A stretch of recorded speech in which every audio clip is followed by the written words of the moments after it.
దయ్యం పందెం. నరసింహాపురానికి ఆనుకుని ఉన్న చిట్టడవిలో ఒక చింత చెట్టు మీద చాలా కాలంగా పొడుగాటి దయ్యం ఒకటి కాపురముంటోంది.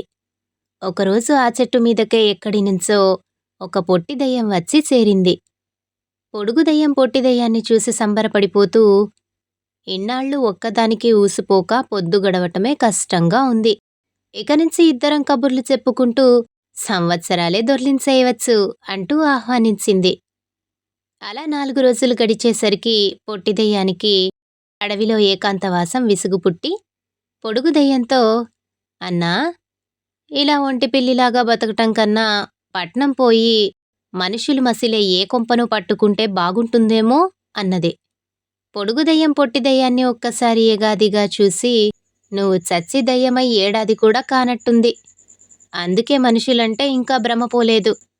మనుషులతో వేగలేకనే కదా ఇలా 50 ఏళ్లుగా ఈ చెట్టుని ఆశ్రయించుకుని ఉంది. పట్నవాసం మనుషులు అంటూ అనవసరంగా వాగకు అని మందలించింది. పొట్టి దయ్యం ఆశ్చర్యపడి, నువ్వు ఇక్కడ చేరి 50 ఏళ్లయిందా? ఇదంతా మనుషులంటే భయం వల్లనే. దయ్యాలంటే మనుషులు భయపడటం చూశాను కానీ మనుషుల్ని చూసి దయ్యాలు భయపడటం నీ దగ్గర నుంచే నేర్చుకోవాల్సి వచ్చేలాగా ఉంది అంటూ ఎగతాళిగా మాట్లాడబోయింది. నీకు అనుభవం లేదని నీ మాటలే చెబుతున్నాయి. మనుషుల మధ్య కాపురమా? మనుషులు మనకన్నా చాలా తెలివైనోళ్ళు. సాటి వాళ్ళనే తమతో కలిసి బతకనివ్వని వాళ్లకి దయ్యాలో లెక్క. ఏ మంత్రగాడినో తంత్రగాడినో పిలిచి వీధిలోకి నెట్టేస్తారు. అందుచేత దయ్యాలకి పాడుపడ్డ కొంపలో నిర్జన ప్రదేశాల్లోని చెట్టు చేమలే కాపురానికి మంచివి అంది పొడుగు దెయ్యం. ఎదుటివాడికన్నా తక్కువగా అంచనా వేసుకుని తనని తాను చిన్నబుచ్చుకోవటం కన్నా అవలక్షణం మరొకటి ఉండదు. అవకాశమే రావాలి కానీ దయ్యాల తెలివితేటలు ఎలాంటివో నీకు చూపిస్తాను. ఇక నుంచి పిరికి మాటలు మాట్లాడటం మానే అని పొట్టి దెయ్యం పొడుగు దెయ్యానికి ఎదురు చెప్పింది. పొడుగు దెయ్యం విరగబడి నవ్వి, నీకు కుర్రతనం పోలేదు. మనుషులు మనమంటే హడలి చచ్చేది మన ఆకారాన్ని చూసి కానీ మన తెలివితేటల్ని చూసి కాదు అంది. తెలివితేటల్లో దయ్యాలు మనుషులకి ఏం తక్కువ కాదని నిరూపిస్తాను. అప్పుడు నువ్వు ఈ చెట్టు వదిలిపెట్టి పట్నంలో నేనెక్కడ ఉండమంటే అక్కడికి వచ్చి ఉండాలి. అలా నేను చెయ్యలేకపోతే ఈ చెట్టు మీద నీతో పాటే పడి ఉంటాను అంది పొట్టి దెయ్యం. అలాగే కాని అని నవ్వేసి ఊరుకుంది పొడుగు దెయ్యం. ఇంతలో అడవిదారిన నడిచిపోతున్న సీతయ్య అనే ఆసామి కాసేపు విశ్రాంతి తీసుకుందామని దయ్యాలు ఉన్న చింత చెట్టు కిందకే వచ్చి భుజాన ఉన్న తొండుగుడ్డ పరిచి నడుం వాల్చాడు. పొట్టి దయ్యం ఉత్సాహంతో, మన తెలివితేటలు ఈ మనిషి మీద ప్రయోగిద్దామా అని అడిగితే పొడుగు దయ్యం సరే అంది. దయ్యాలు రెండు వెంటనే బాటసారుల్లాగా రూపాలు ధరించి చింత చెట్టు వెనక ఉన్న తొర్రలోంచి బంగారు కాసులున్న చెరో మూట తీసుకుని సీతయ్య పక్కకు వచ్చి చేరాయి. వాటి అలికిడికి సీతయ్య ఉలిక్కిపడి లేచి కూర్చున్నాడు. దయ్యాలు రెండు అతడితో పలకరింపుగా, మాది ఇక్కడికి దగ్గర్లో ఉన్న పల్లెటూరు. నరసాపురం సంతలో సరుకులు అమ్మి ఇంటికి పోతున్నాం అన్నాయి. అంటూనే కావాలనే తమ దగ్గర ఉన్న కాసుల మూటల్ని కింద కుమ్మరించి లెక్క పెట్టడం మొదలుపెట్టాయి రెండు దెయ్యాలు. అంత డబ్బు చూడగానే సీతయ్య కళ్ళు జిగేల్మన్నాయి. అతడు పల్లెటూరి బాటసారుల వేషాల్లో ఉన్న దయ్యాల్ని చూసి, ఇంత సొమ్ము సంపాదించాలంటే ఎంత కష్టపడాలో కదా అన్నాడు.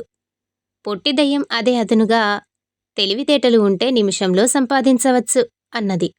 సీతయ్య ఏదో జ్ఞాపకం వచ్చిన వాడిలాగా, అవును నిజమే, తెలివితేటలే ఉండాలి కానీ నోట్లోని నాలుకని కంటిపాపకు ముట్టించి పందాలు గెలుచుకోవచ్చు అంటూ తన చొక్కా జేబులోంచి ఒక డబ్బు సంచి తీసి, ఈ సొమ్ము మా ఊరి జమీందారుతో అలా పందెం వేసి సంపాదించిందే అన్నాడు. పొట్టి దయ్యం అతన్ని అవహేళన చేస్తూ, నాలుకని కంటిపాపకు ముట్టించి నువ్వు పందెం గెలిచావంటే ఏ దయ్యానివో భూతానివో అయి ఉండాలి కానీ మనిషివి మాత్రం కాదు అంది. అందుకు సీతయ్య మీసం మెలితిప్పుతూ, తెలివితేటలున్న మనిషి చెయ్యలేని పనుండదు అన్నాడు. నువ్వు ఎవడివో కానీ ప్రగల్భాల కోరులా ఉన్నావు. నువ్వు నీ నాలికని కంటిపాపకి తాకించి చూసినప్పుడు కదా నిన్ను నేను నమ్మేది అంది పొట్టి దెయ్యం. పొట్టి దెయ్యం అలా అన్నాక సీతయ్యకి బుర్రలో ఏదో ఆలోచన మెరిసి, నువ్వు నమ్మినా నమ్మకపోయినా నాకు ఒరిగేదేముంది కానీ, నువ్వు నాతో పందెం కాస్తానంటే మాత్రం నాలుకతో కంటిపాపని తాకి నీకు చూపిస్తాను. నీ దగ్గర ఉన్న కాసుల సంచి ఒకటి నాకిచ్చేయాలి మరి. అలా చేయలేకపోతే నా దగ్గరున్న కాసుల సంచి నీకు ఇచ్చేసి పోతాను అన్నాడు. ఇది వినగానే పొడుగు దెయ్యం పొట్టి దెయ్యాన్ని పక్కకి రమ్మని పిలిచి రహస్యంగా, ఈ మనిషి ఎవడో గట్టి పిండంలాగా కనబడుతున్నాడు. వీడు చెప్పింది చేసి చూపించేట్టే ఉన్నాడు. అనవసరంగా నువ్వు ఇప్పుడు ఎలాంటి పందెం వేయవద్దు అని హెచ్చరించింది. పొట్టి దెయ్యం నవ్వి, నీకు దెయ్యాల శక్తి కన్నా మనుషుల తెలివి మీద నమ్మకం కదా. తన నాలుకని ఎలా పడితే అలా పొడిగించి ఒళ్ళంతా ముట్టుకోవటం చచ్చి దెయ్యమైతేనే తప్ప మనిషికి సాధ్యం కాని పని. ఇతడి బండారం ఇప్పుడే బయట పెడతాను అంటూ సీతయ్యని పిలిచి, నేను పందెం వేయటానికి సిద్ధమే అంది. సీతయ్య వెంటనే తన ఎడంకన్ను ఊడతీసి దాని అరచేతిలో పెట్టుకుని నాలుకతో స్పృశించాడు. పొట్టి దెయ్యం ఆశ్చర్యపోతూ, అరెరే, అది గాజు కన్ను అంది. సీతయ్య నవ్వి, కన్నుని నాలుకతో ముట్టుకోవాలన్నదే పందెం గాని అది గాజు కన్ను కాకూడదని నియమమేమీ లేదుగా అన్నాడు. పొడుగు దెయ్యం పరిహాసంగా చూస్తుంటే పొట్టి దెయ్యం తన దగ్గరున్న కాసుల మూట సీతయ్య చేతిలో పెట్టింది. అప్పుడు సీతయ్య విలాసంగా నవ్వి, నీకు పోయిందేమీ లేదు.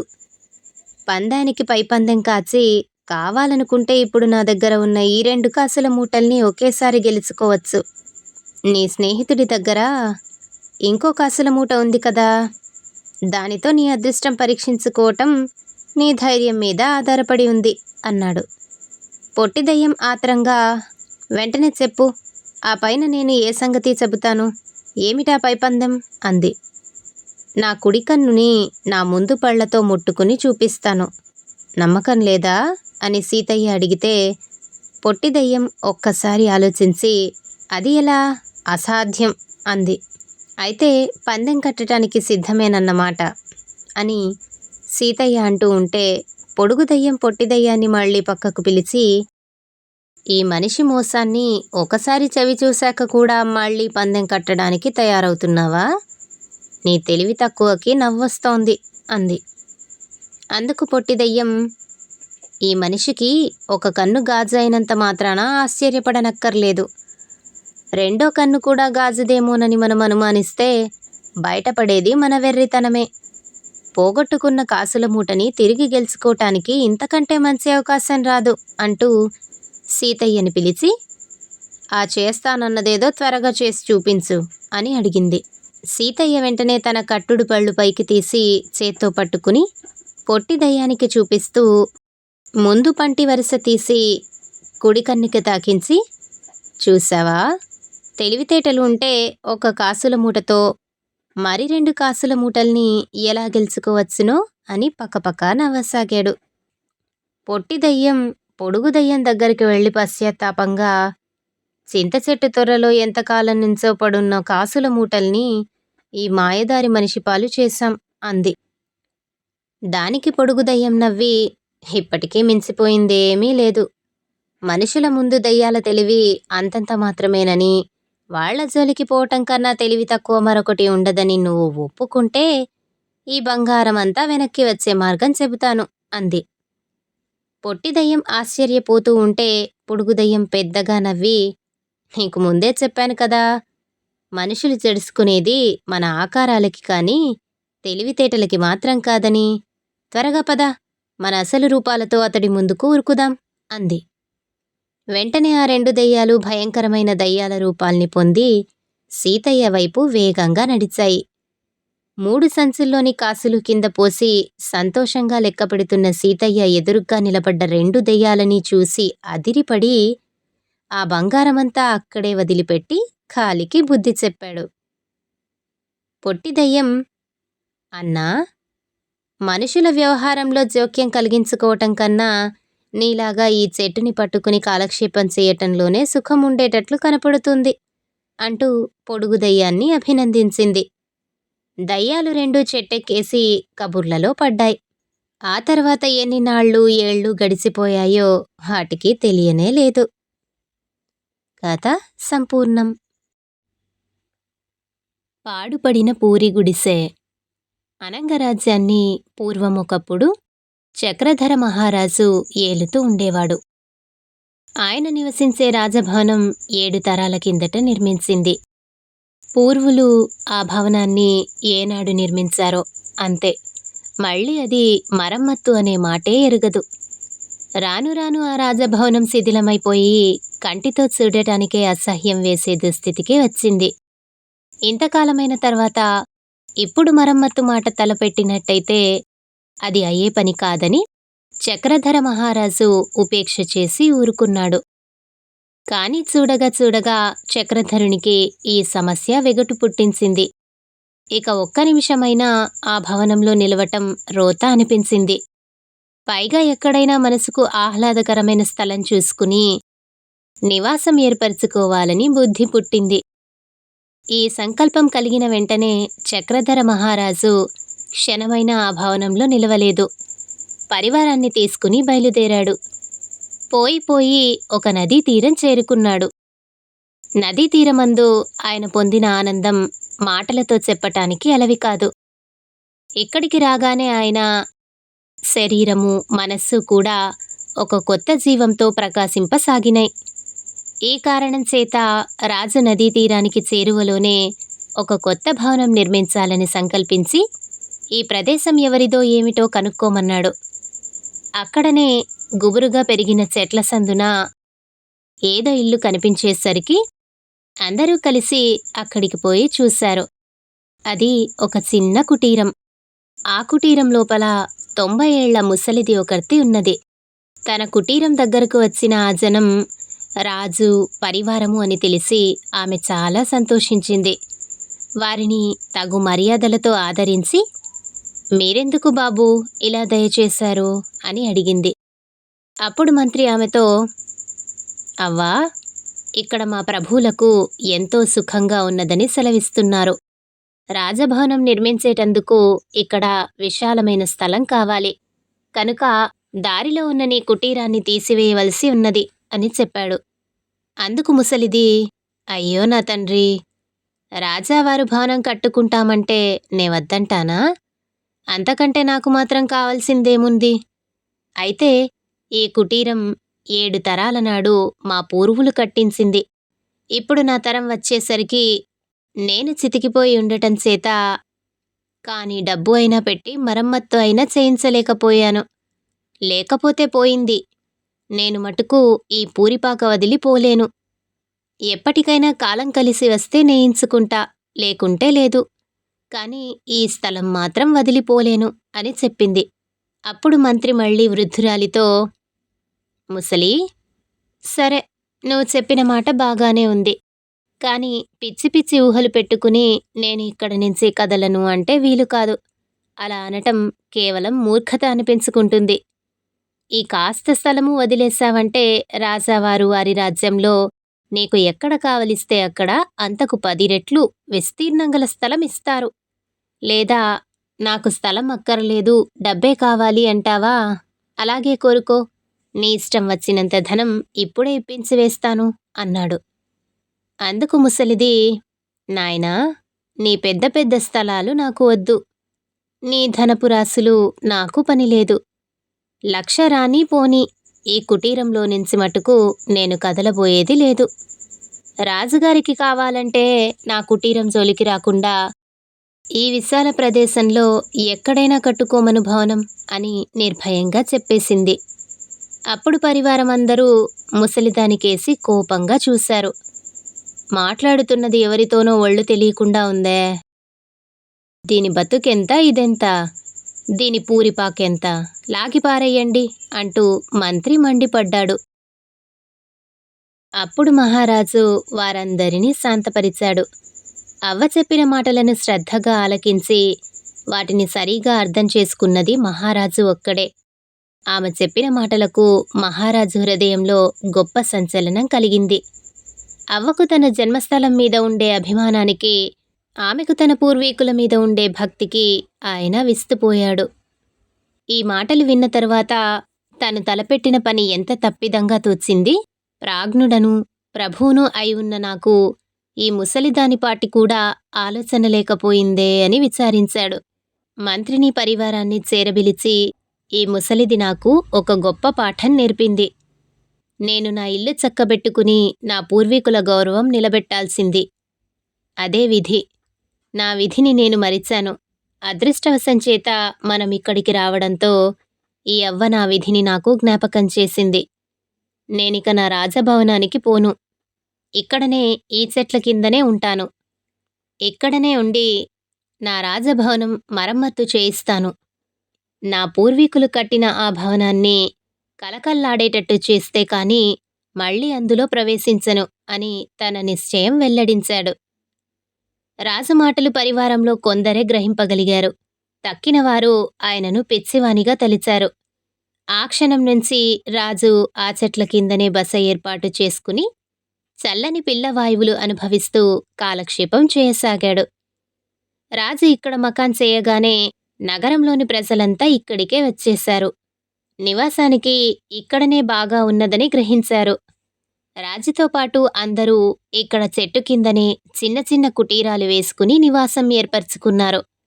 కొద్ది రోజులకెల్లా ఆ ప్రదేశమే ఒక చక్కటి పట్టణంగా తయారైంది. అయితే ఇది పట్టణ లక్షణాలతో నిండిన పట్టణం కాదు, పల్లెటి లక్షణాలు గల పట్టణం అన్నమాట. ఇక్కడ కొన్ని ఇళ్ళు లేచినాయి. రాజభవనము వెలిసింది. కొత్త కట్టడాలు ఎన్ని వెలిసినప్పటికీ 7 తరాల నుంచి పడి ఉన్న అవ్వ కుటీరాన్ని మటుకు రాజు కదపలేదు. ఎవ్వరినీ కదపనీయలేదు కూడా. తన కృతజ్ఞత తెలపటానికి చక్రధర మహారాజు అవ్వ కుటీరం మరమ్మత్తు చేయించాడు. అంతేకాదు, ఆ చెట్ల కింద వెలిసిన ఆ నగరానికి అవ్వ పేరు మీదుగా అవ్వాపురం అని పేరు పెట్టాడు.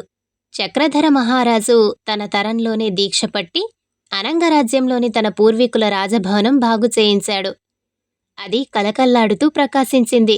అయితే మహారాజు తన జీవితాంతం వరకు రాజకార్యాలు అనంగరాజ్యంలోని తన పూర్వీకుల భవనంలో చూసుకుంటూ నివాసం మటుకు అవ్వాపురంలోనే పెట్టుకున్నాడు. కథ సంపూర్ణం. దొంగ, ముసలివాడు. చలమయ్య చాలా ఆస్తిపరుడు. ఒక రాత్రివేళ ఆయన మంచి నిద్రలో ఉండగా దొంగ ఒకడు పడక గదిలో ప్రవేశించాడు. వాడు ఇనపెట్ట తెరిచి అందులోంచి బంగారు, వెండి కాసులు తీసి మూట కట్టుకుని వెళ్ళబోయి లేచేసరికి కాలికి ఏదో తగిలి పెద్ద చప్పుడు అయింది. చలమయ్య ఉలిక్కిపడి లేచాడు.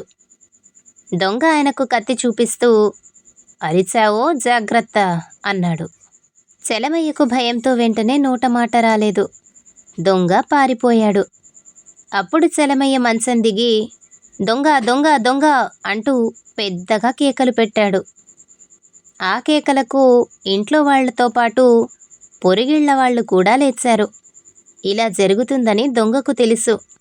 అందువల్ల వాడు చలమయ్య వాళ్ల ఇంటి గూడ దూకాక కాసేపు వీధిలో పరిగెత్తి దాపులనున్న ఒక ఇంటి గోడ దూకి లోపల ప్రవేశించాడు. ఎలాగూ ఇంట్లోకి వెళ్ళడం జరిగింది కనుక అక్కడ దొంగిలించటానికి ఏదైనా కనపడుతుందేమోనని వాడు పడక గదిలోకి వెళ్ళాడు. గదిలో ఇంకా దీపం వెలుగుతున్నది. మంచం మీద ఒక ముసలాయన కూర్చుని ఉన్నాడు. ఆయన ద్వారం కేసే చూస్తున్నాడు.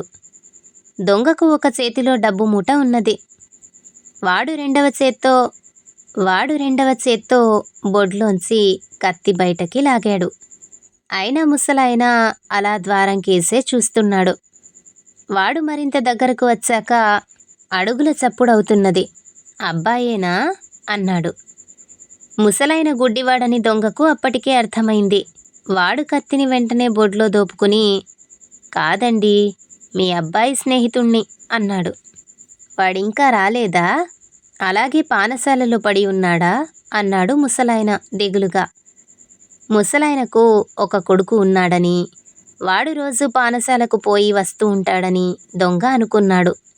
వాడి రాత్రికి ఇంటికి రాడండి, ఏ కబురు చెబుదామనే నేను వచ్చాను. కాసిని మంచినీళ్లు తాగి వెళతాను అన్నాడు దొంగ. వాడెప్పుడూ ఇంతే. వాడి కోసం ఎదురు చూసి ప్రయోజనం లేదు. నేనింక పడుకుంటాను. మంచినీళ్ళు పక్క గదిలో ఉన్నవి, తాగి వెళ్ళు అంటూ ముసలాయన మంచం మీద నడుం వాల్చాడు. దొంగకు తప్పించుకునేటందుకు ఇదే మంచి సమయం అనిపించింది. వాడు ఆ పడక గదిలోనే ఒక మూలగా తన డబ్బు మూటను, కత్తిని దాచాడు. తర్వాత అక్కడే గోడకు తగిలించి ఉన్న శుభ్రమైన పంచె, చొక్కా ధరించాడు. వాడిప్పుడు దొంగలా కాక దొరలా ఉన్నాడు. ఏం చేస్తున్నావు బాబూ అన్నాడు ముసలాయన. బట్టలు మార్చి కట్టుకుంటున్నానండి. మంచినీళ్లు తాగడం కూడా అయింది. మీరు కాస్త గుమ్మం దాకా వచ్చి తలుపు వేసుకోండి, నేను వెళుతున్నాను అన్నాడు దొంగ. తలుపులు వేసుకోవడం ఎందుకు బాబూ? నాకు ఒకసారి నిద్రపడితే మరి ఒళ్ళు తెలియదు. ఒక రాత్రి వేళ వాడు వస్తే ఇంట్లోకి వచ్చేదెలా అన్నాడు ముసలాయన మంచం దిగకుండానే. తలుపులు బార్లా తెరిచి ఉంచితే ఏ దొంగ అయినా ఇంట్లో జరబడవచ్చు కదా, అది ప్రమాదం కదా అన్నాడు దొంగ. ముసలాడినైపోయాను, ఇంకా నాకు ప్రమాదం ఏమిటి? అయినా దొంగలకు మా ఇంట్లో ఏం దొరుకుతుంది గనక. వీధి తలుపులు తీసే ఉన్నాయి, వాటిని అలాగే ఉంచు అన్నాడు ముసలాయన. దొంగకు ముసలాయన మీద జాలి వేసింది. ఎప్పుడైనా వీలు పడితే ఆయన కొడుకును కలుసుకుని బాగా బుద్ధి చెప్పాలనుకున్నాడు. తర్వాత వాడు నిర్భయంగా వీధిలోకి వచ్చేశాడు.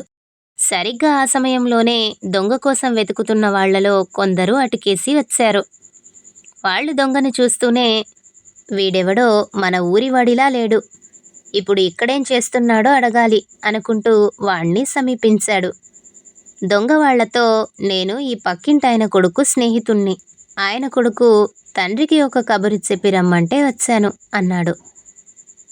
అదెంతవరకు నిజమో లోపలికి వెళ్ళి తెలుసుకుందాం పదా అన్నాడు గుంపులో ఒకడు. దొంగ ధైర్యంగా వాళ్ల వెంట వెళ్ళాడు.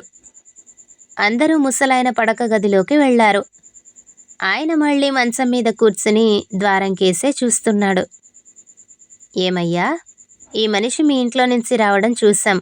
మీ అబ్బాయి స్నేహితుడిని అంటున్నాడు, నిజమేనా అని అడిగాడు గుంపులో ఒకడు. ముసలాయన గుంపులోని వారందరి వంక చూసి, వాడు చెప్పేదేదీ నిజం కాదు. వాడు దొంగ. చేతిలో మూటతో వచ్చాడు. రెండవ చేతిలో కత్తి ఉంది. ఆ రెండు కూడా అదిగో ఆ మూల దాచాడు అన్నాడు. ఇద్దరు యువకులు ముసలాయన చెప్పిన చోటుకు వెళ్లారు. అక్కడ డబ్బు మూట, కత్తి వాళ్లకు దొరికాయి. దొంగ పారిపోవాలని చూశాడు కానీ నలుగురు యువకులు వాణ్ణి బలంగా పట్టుకున్నారు. అంతా మోసం. గుడ్డివాడినన్నావు, నిజమే అనుకున్నాను. నన్ను పట్టించాలనే గదా ఇలా అబద్ధం చెప్పావు అన్నాడు దొంగ. నిన్ను పట్టించాలని అబద్ధం చెప్పలేదు. ఒంట్లో సత్తువ లేనివాడిని. నాకు కళ్ళున్నాయని తెలిస్తే బహుశా నువ్వు నాకు హాని చేసి ఉండేవాడివి అన్నాడు ముసలాయన. అలాగా, ఏదో ఒక రోజున మళ్ళీ వచ్చి నీ మీద తప్పక పగ తీర్చుకుంటాను అన్నాడు దొంగ కోపంగా.